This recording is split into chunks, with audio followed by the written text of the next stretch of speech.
Hey guys, how's it going? How to vote with out-of-state license. So ensure you are registered to vote in a state that in the state you will be voting in. You may need to register or update your registration if you have moved.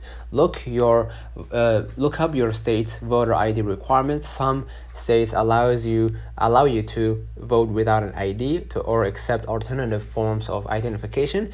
If your state requires an ID and does not accept an out-of-state license, consider presenting other forms of identification like passport or utility bill with your name and address. And basically, on election day, bring the necessary identification and go to your designated polling place to cast your vote.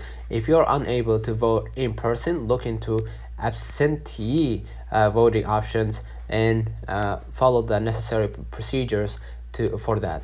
Always check your local election office for the most accurate and up-to-date info. Let me know in the comments if this video helped you. Don't forget to like and subscribe, and thank you for watching.